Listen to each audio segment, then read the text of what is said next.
বন্ধুসকল, মই নেপিয়াৰ ঘাঁহৰ বিষয়ে এতিয়া আপোনালোকক দেখুৱাব ওলাইছোঁ। এয়া দেখিছে যিটো ৰঙা, এইটো হৈছে অষ্ট্ৰেলিয়ান নেপিয়াৰ ঘাঁহ।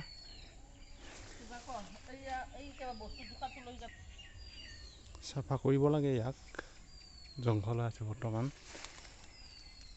দেখিছে অষ্ট্ৰেলিয়ান নেপিয়াৰ, ৰেড নেপিয়াৰ কয়, অষ্ট্ৰেলিয়ান ৰেড নেপিয়াৰ।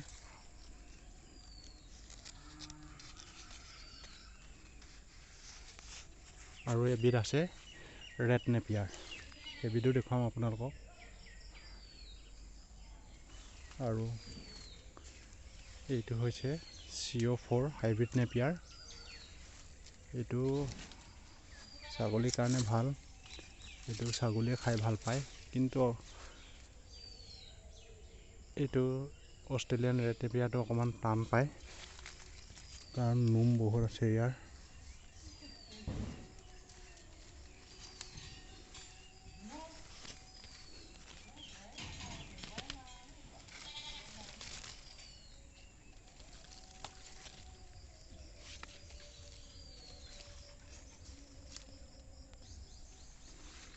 CO4টো দেখিছে, ইয়াৰ পাতত শোলবিলাক অলপ কম আছে, সেইকাৰণে খাই ভাল পায়।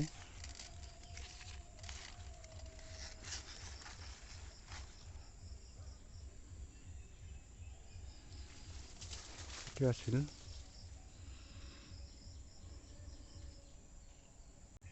মোৰ এই ভিডিঅ'টোৰ মূল উদ্দেশ্য নেপিয়াৰ ঘাঁহ পানীত হয়নে নহয় তাৰ প্ৰমাণ দেখুৱাবলৈ লৈ গৈছোঁ।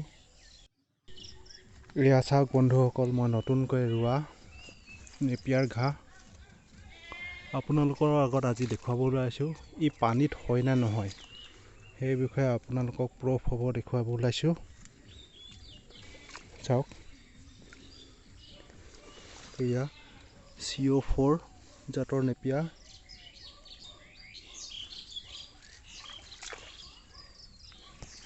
এয়া দেখিছে,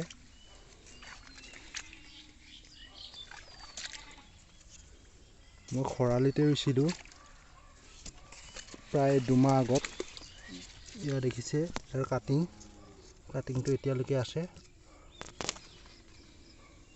এতিয়া বৰ্তমান ইয়াত পানী সোমাই গৈছে। এই পানীখিনি 4-5 দিনলৈকে থাকে।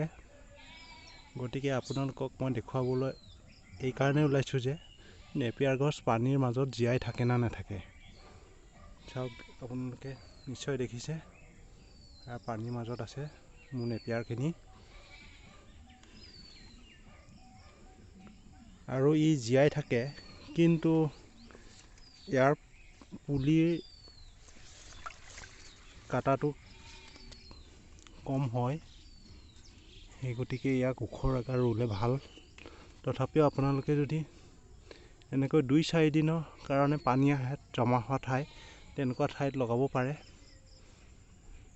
ইয়াৰ গছ মৰি নাযায় পানীৰ মাজত, সেইটোহে দেখুৱাব বিচাৰিছোঁ মই।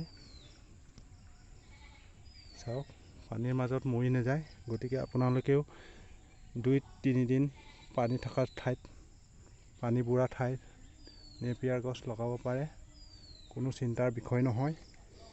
আৰু এই ছাগলীৰ, গৰুৰ বাবে উত্তম খাদ্য। এবিধ হৈছে CO4 হাইব্ৰিড নেপিয়াৰ। আৰু এতিয়া মই নতুন এবিধ আনিছোঁ, সেইবিধো আপোনালোকক চিনাকি কৰি দি দিব ওলাইছোঁ। ইয়াক ৰেড নেপিয়াৰ হিচাপে জনা যায়। এইবিধ দেখিছে, এইবিধ হৈছে CON4 জাতৰ নেপিয়াৰ ঘাঁহ।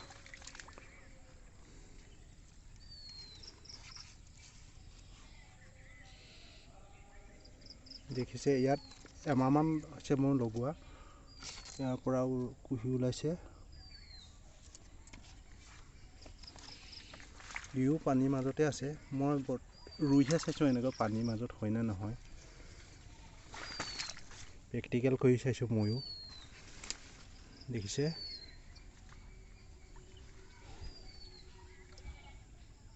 গতিকে আপোনালোকে ইমান চিন্তা নকৰিব,